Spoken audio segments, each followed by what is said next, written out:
विपक्ष सड़कों पे उतरता तो आज क्या ये मसले इतने भयंकर परिवर्तन और क्रांतियां विश्व में हुई हैं, वो निस्वार्थ युवाओं ने ही। और युवाओं को भ्रमित करने का जो प्रयास किया जा रहा था कि भाई आप मोबाइल में बिजी रहो, आप नशे में बिजी रहो, या आप दूसरी दूसरी जो जिनका कोई महत्व नहीं है उन एक्टिविटीज में इन्वॉल्व रहो।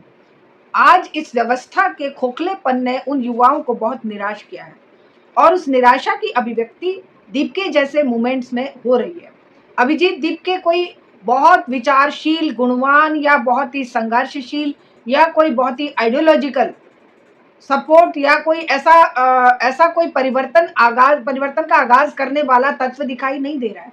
लेकिन एक बात दिख रही है कि उसने युवाओं के अंदर जो चिंगारी सुलग रही थी, जो आग सुलग रही थी, उसको बाहर अभिव्यक्त करने का और उसको एक तरह से दिशा देने का एक रास्ता बना दिया।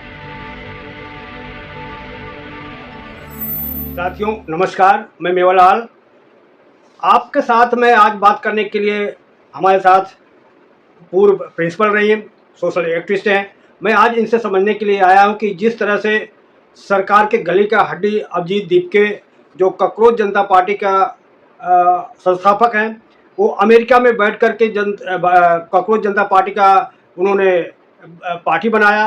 तो सरकार में और जगह कई कई आलोचना हो रहा है कि ये गैरकानूनी है।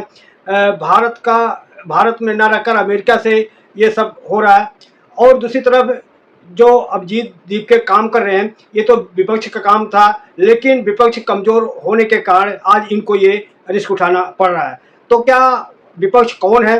क्या केवल जो सत्ता में है या संसद में बैठते वही विपक्ष है कि आम जनता भी विपक्ष है? इन सब बातों को समझने के लिए पूर्व प्रिंसिपल शारदा दीक्षित हैं। बहुत सारे सवाल हैं, उनसे मैं आज समझूंगा कि आखिर इसको क्या इसका समाधान है। मैडम, अभिजीत दीपके जो कल 6 जून को बुलाया है, कॉल दिया है, तो सरकार के गले के हड्डी बने हुए हैं, कैसे देखते हैं? सभी साथियों को नमस्कार, सभी दर्शकों को। देखिए, जो अभिजीत तरीके से गिने दिनों में एक बड़ा मूवमेंट खड़ा करने में सफल हुए हैं, उस बात से ये साबित होता है कि देश का युवा आज बहुत जबरदस्त संघर्ष के मोड में है।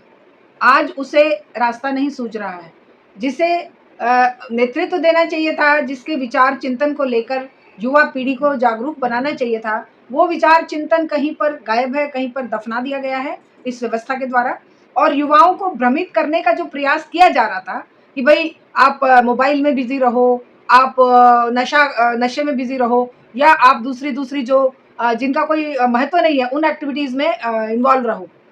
आज इस व्यवस्था के खोखलेपन ने उन युवाओं को बहुत निराश किया है और उस निराशा की अभिव्यक्ति दीपके जैसे मूवमेंट्स में हो रही है। अभिजीत दीपके कोई बहुत विचारशील, गुणवान या बहुत ही संघर्षशील या कोई बहुत ही आइडियोलॉजिकल सपोर्ट या कोई ऐसा कोई परिवर्तन का आगाज करने वाला तत्व दिखाई नहीं दे रहा है।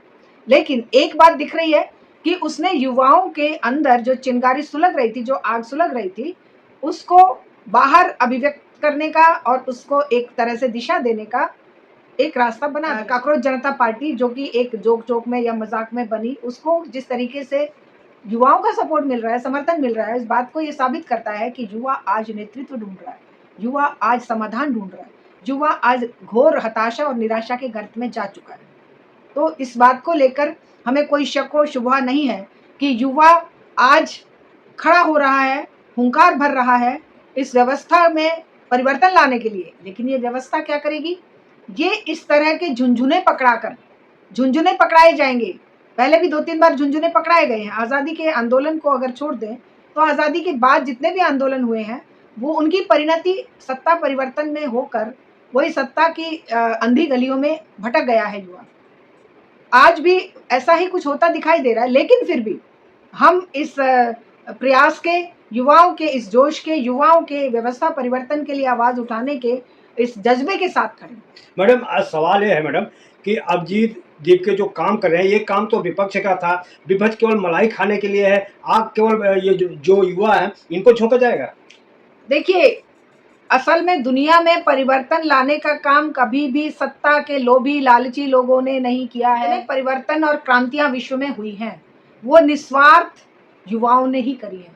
निस्वार्थ और जज्बे से भरे हुए सही विचार चिंतन को लेकर नेतृत्व के साथ नेतृत्व की भूमिका में अगर सिद्धांत नहीं है, अगर कोई सही संगठन नहीं है, सही पार्टी के विरोध में व्यवस्था को बदलने वाले विचार के साथ कोई ताकत नहीं है, तो फिर क्या होता है, जैसे जेपी आंदोलन का हुआ। जेपी आंदोलन ने आज जो सत्ता का सुख भोगने वाले नेता हैं वही तो आए।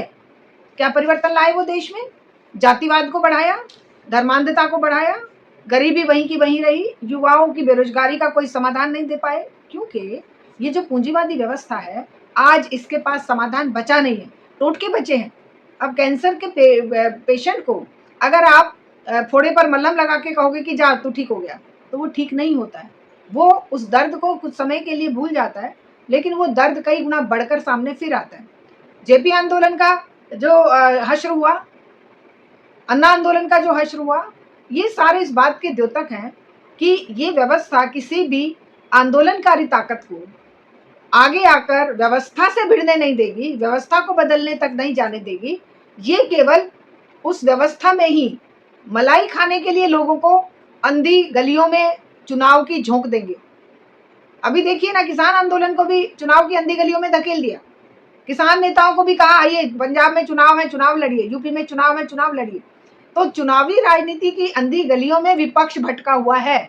विपक्ष के अंदर युवाओं को समस्या समाधान के लिए जो सही रास्ता है वो देने की क्षमता खत्म हो गई है।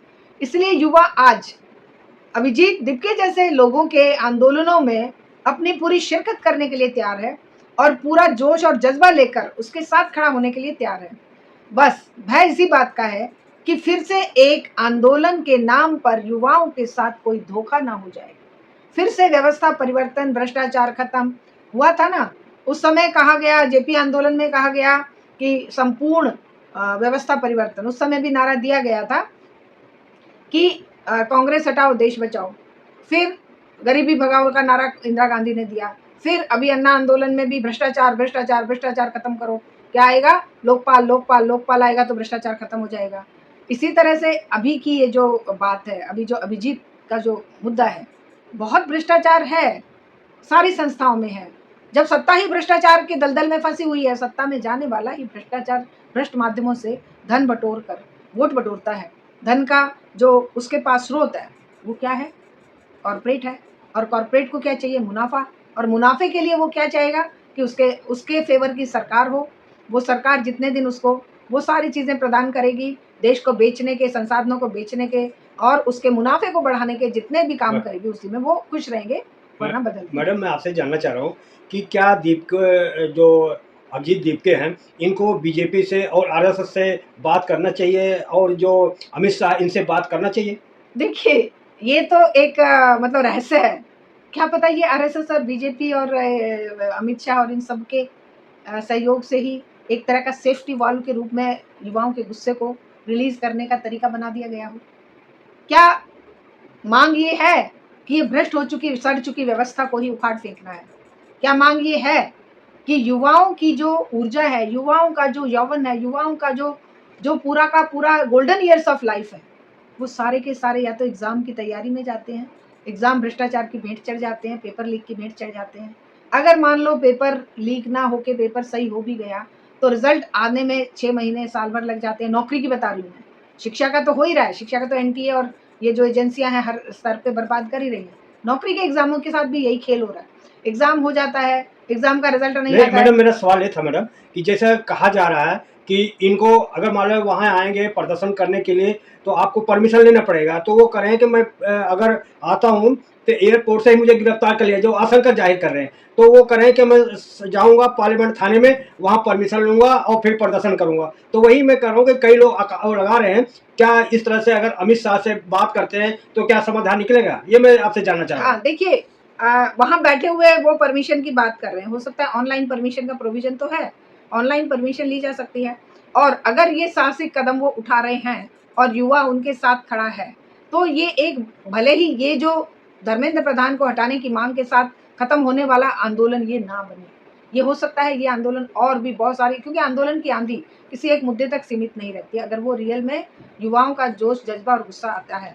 तो ये अमित शाह जो आज पूरे इस व्यवस्था के ठेकेदार बने हुए हैं, इनके लिए भी एक चैलेंज है, और उनके लिए पुलिस तो इनके अंडर में आता है ना मैडम? हाँ, पुलिस इनके अंडर में आता है। इन्होंने तो हर किसी के गले में जो भी इनके खिलाफ बोलता है फंदा जबरदस्त कसा हुआ है।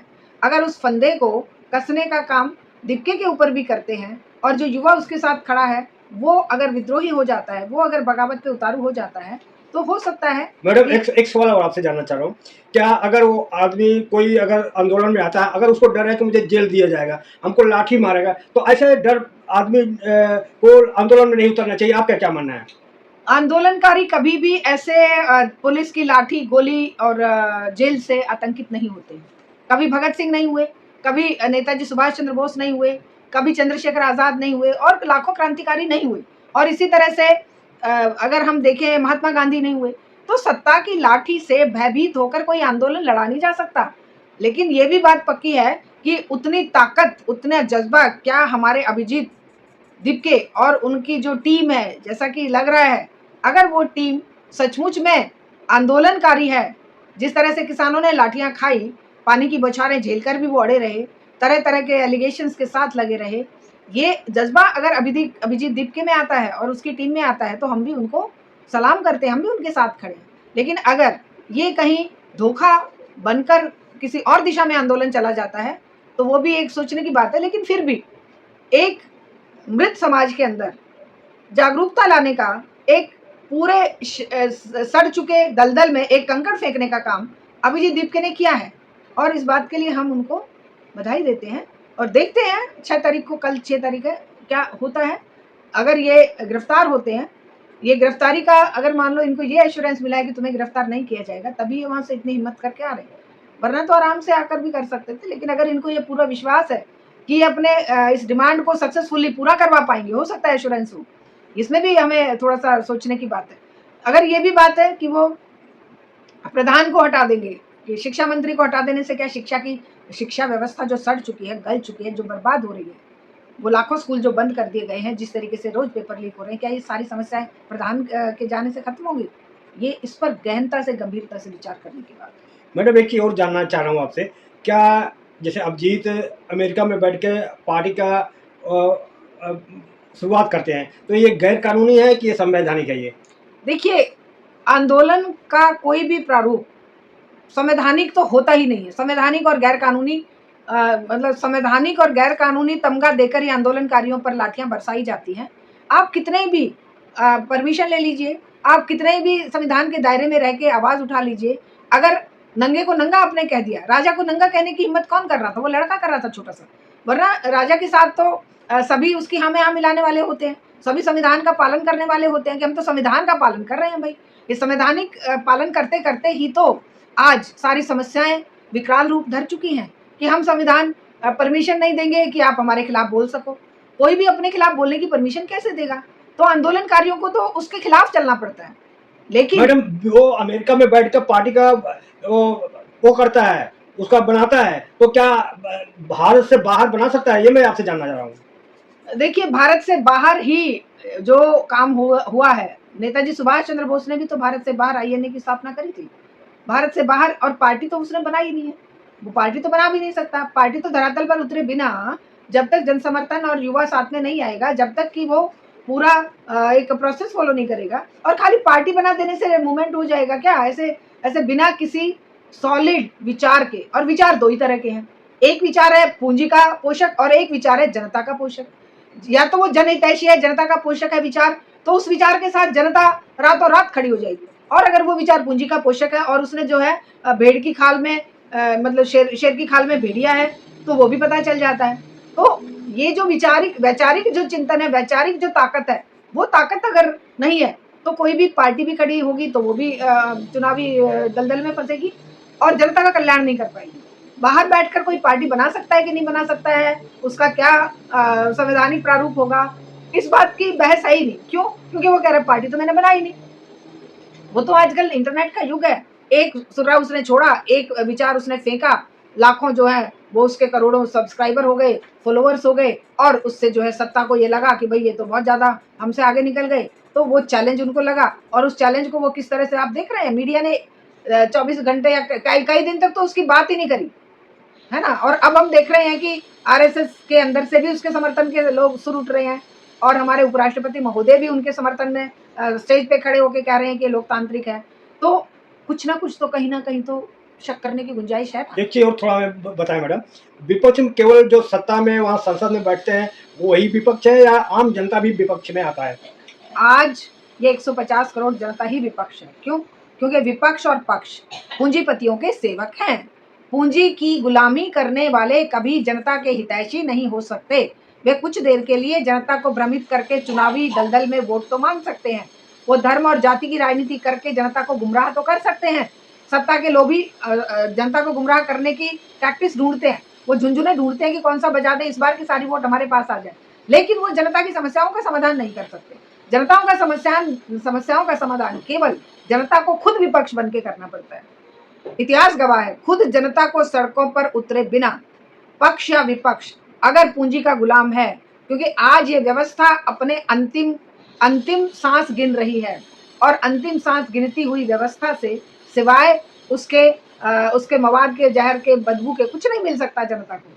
तभी तो लाठी गोली मिल रही है, तभी तो घरों पे बुलडोजर चल रहे हैं, तभी तो पेपर लीक हो रहे हैं, तभी तो नौकरियां ना देने के कितने रास्ते हो सकते हैं वो ढूंढे जा रहे हैं। तो इस व्यवस्था की सड़ांध से बचने का एकमात्र तरीका है जो आपने बताया कि जनता को ही विपक्ष बनना पड़ेगा। विपक्ष से उम्मीद मत लगाइए। सड़कों पे उतरता तो आज क्या ये मसले इतने भयंकर होते? क्या ये मसले महंगाई आसमान छूती? और दिपके के इस आंदोलन के कारण और कितने मसले इसके कारपेट के नीचे दब जाएंगे। भारत को बेचने की डील जो अमेरिका के साथ आज होने वाली है, गठबंधन की बैठक जो होने वाली है, उन सब मसलों को दबाने के लिए दिपके बहुत बड़ी ताकत और फोर्स बन के उभर। असल में तो यही है कि एक समस्या को दबाने के लिए दूसरी समस्या खड़ी कर दी जाती है। जब तक जनता इस रहस्य को नहीं समझेगी, जब तक भारत का युवा, जो कि एक बहुत बड़ी ताकत है, 60% 60 करोड़ युवा भारत देश में है। मैडम मैं आपसे जानना चाह रहा हूँ, आप एक प्रिंसिपल रही हैं, आप एक शिक्षिका हैं। अंजना ओम कश्यप जिस तरह से कर रहे हैं कि जो शिक्षक हैं ये दो कौड़िक हैं, तो आप क्या कहें कि ये जो मीडिया है, बड़े बड़े चैनल पे ये लोग बैठते हैं कि कहानी कौड़ी है ये? देखिए, ये जवाब तो उन्होंने दे दिया है। एक मैडम के, क्या नाम है उनका, मैं नाम भूल गई, उन्होंने तो कह दिया कि अच्छा तुम कहानी कौड़ी हो, इसका मतलब 2 कौड़ी से नीचे। तो ये जो मीडिया है ये आज पूरा का पूरा ग्रैब किया हुआ है किसने? सत्ता ने। और सत्ता किसने ग्रैब की हुई है? कॉर्पोरेट ने। तो कॉर्पोरेट के हक की बात, सत्ता के हक की बात मीडिया अगर नहीं कहेगा तो उनके चूल्हा नहीं चलेगा, उनकी रोटी नहीं चलेगी। रोटी चलाने के लिए वो काले को सफ़ेद, सफ़ेद को काला कहेंगे, टीचर को 2 कौड़ी का बताएंगे। अगर टीचर 2 कौड़ी के हैं तो ये टीचर्स के इतना जो कोचिंग का बड़ा साम्राज्य खड़ा हुआ है, क्या ये अपने आप चले गए हैं? क्या इनको शौक चढ़ा था कि भाई स्कूलों को, कॉलेजेस को इतना बर्बाद कर दो कि वो बच्चे कोचिंग पे डिपेंडेंट हो जाएं? किसने किसने खड़ा किया ये खड़ा किया सत्ता ने। सत्ता को चाहिए, सत्ता को अपने टुकड़खोर लोगों से अपने ही एमपी, एमएलए और अपने ही मिनिस्टरों के स्कूल चलवाने हैं, यूनिवर्सिटियां चलवानी है। एनईपी में देखिए ना, प्राइवेट यूनिवर्सिटी का और प्राइवेट कॉलेजेस का, प्राइवेट बोर्ड्स का, सीबीएसई बोर्ड भी अब बर्बाद करके प्राइवेट बोर्ड्स को यहाँ पर खड़ा कर देगी। तो ये जो खेल है ये चलाया तो कॉर्पोरेट और सत्ता ने मिलकर है। अब जब उसकी सड़ांध और बदबू समाज जब उससे छीछी कर रहा है, समाज जब उससे भुगत रहा है, बच्चे प्रताड़ित हो रहे हैं, तो वो दोष भी उन्हीं पे लगा रहे हैं। खड़ा तुमने किया, तुमने ही। तो अब देखिए ना, कितने बड़े बड़े जो कैपिटलिस्ट हैं वो कोचिंग अपने इंस्टीट्यूट खोलकर बैठे हुए, पैसा फेंका जाता है। आकाश को देखिए ना, आकाश है, नारायणा है, फलाना ढिका, पूरे इंडिया में कैसे कोचिंग सेंटर बन गए इतने सारे। और ये जो बेचारे छोटे मोटे ये जो ऑनलाइन कोचिंग दे रहे हैं, उनको ये 2 कौड़ी का बता रहे हैं। मैडम ये यूट्यूबर जो पढ़ाते हैं ना, फेक न्यूज फैलाते हैं, ये व्यूज के लिए सब करते हैं मैडम। हाँ, व्यूज के लिए। तुम भी तो झूठी टीआरपी बटोरने के लिए हिंदू मुसलमान दिन रात करती हो। तुम भी तो इतना जहर फैलाती हो समाज में, वो तो कम से कम जहर बच्चों के दिलो दिमाग में सूचनाएं और एक सही शिक्षा का प्रारूप भरते हैं। तुम तो पूरे देश के समाज के अंदर हिंदू मुसलमान, पाकिस्तान और चीन और फलाना ढिकाना, इन सबको गालियां देने का और इन सबके भय दिखाकर समाज की मूल समस्याओं पर एक भी विचार, चिंतन या कोई बहस, मुबाहिसा नहीं करती। मैडम जो पेपर लीक हुआ है, ये पेपर लीक नहीं हुआ, ये क्वेश्चन लीक हुआ है मैडम। यही तो इनके अजीबोगरीब तर्क हैं। ये जिस तरीके से चिप ढूंढती हैं नोट में, जिस तरीके से ये सरकार के हर गलत कदम को, मीडिया का काम क्या होता है? मीडिया का काम ये होता है कि ये सच को सच और गलत को गलत कहने की हिम्मत रखे। लेकिन आज मीडिया क्या हो गया है, सच को झूठ और झूठ को सच साबित करने में ताकत लगा रहा है, क्योंकि इसी के पैसे मिल रहे हैं। सुबह इनको ब्रीफिंग आ जाती है होम मिनिस्ट्री से कि आज किस बात को लेकर कोहराम मचाना है। अगर किसी एक मुसलमान का हिंदू के साथ झगड़ा हुआ तो किस तरह से मुसलमान को विक्टिम बनाकर, मुसलमान को दोषी बनाकर पूरे हिंदू समाज को विक्टिमाइज करना है कि देखिए ये जो मोहम्मद है, ये जो असलम है, इसने जो है मारा। लेकिन अगर रोज हिंदू हिंदू को मार रहा है, रोज बेटियां हिंदुओं की बलात्कार का शिकार हिंदू कर रहे हैं, रोज आशाराम, राम रहीम और इन हजारों लाखों बाबाओं के जो कर्मकांड सामने आते हैं, उन पर बात नहीं करेंगे। इस पर बहस नहीं करेंगे कि आशाराम को या राम रहीम को कैसे बेल मिल रही है। इस पर बात नहीं करेंगे कि वो परिवार कैसे जिएंगे जिनकी बेटियों के साथ या जिनके लोगों को मरवा कर वो दोष साबित होने पर ये लोग जेल में गए थे। अब वो सीना तान कर अगर बाहर आ रहे हैं, 70 बार अगर बेल पर बाहर रह रहा है एक गुंडा बदमाश लफंगा, और ऐसे ही लफंगे और तैयार किए जा रहे हैं बाबाओं के रूप में, और उनको महिमा मंडन करने का काम अंजना ओम कश्यप जैसे लोग करते हैं। मैडम एक लास्ट सवाल आपसे पूछ रहा हूँ कि सरकार देखो 40 करोड़ करा सकती है, लेकिन 40,000 पेपर नहीं करा पाती, लीक हो जाते हैं, कैसे देखते हैं इसको? इनको ना शिक्षा से कोई मतलब नहीं है। इनको शिक्षा की बजाय सबको गंगा में डुबकी लगाने के लिए तैयार करना, अंधभक्त बनाकर, जो इनकी सत्ता में प्रजा बनकर, गुलाम बनकर इनके पैरों में लौटते रहे। इनका पर्पस यही है। अगर कोई शिक्षित हो गया, और जो पेपर लीक और ये सब भी ड्रामे जो हैं, ये जानबूझकर किए जाते हैं ताकि लोगों का जो विश्वास है वो शिक्षा से उठकर भगवान में चला जाए, क्योंकि भगवान ही तो है। मोदी भगवान है, मोदी के बाद ये अमित शाह भगवान है, अमित शाह के बाद प्रधान भगवान है। तो भगवानों के विरुद्ध कोई थोड़ी बोला जाता है।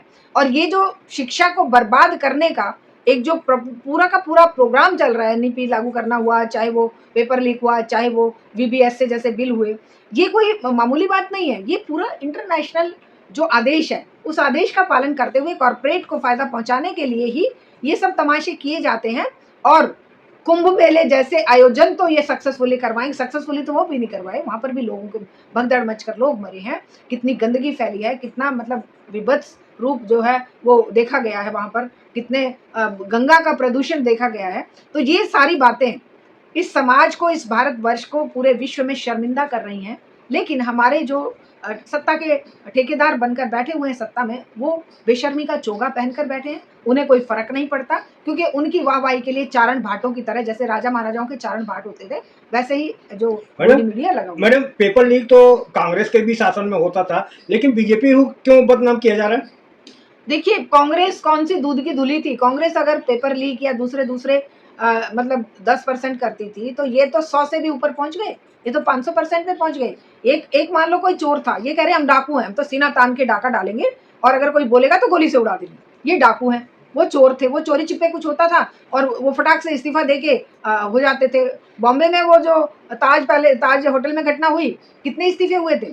आज तक इनके किसी भी घटना पर इस्तीफा हुआ है? बिल्कुल नहीं। इनमें तो इस्तीफा होता ही नहीं है। तो जिम्मेदारी लेना ये कायरता है इनकी, और ये एक तरह का ढीठपन और दुष्टता है कि ये गलत करके भी सीना तानकर जनता को जवाबदेही देने की बजाय सीना तानकर गलत को सही साबित करने में पूरा सिस्टम, इकोसिस्टम खड़ा किया हुआ है। ये जो इनका ये क्या है, जो मतलब ऑनलाइन जो इनका क्या है, वो अमित मालवीय की फौज लग जाती है। चाहे सार्थक अगर सवाल करता है, निसर्ग सवाल करता है, तो उसको एंटी नेशनल, देशद्रोही, पाकिस्तानी कहने की, और हमारे जैसे लोग, आप जैसे लोग भी इनके लिए वही है।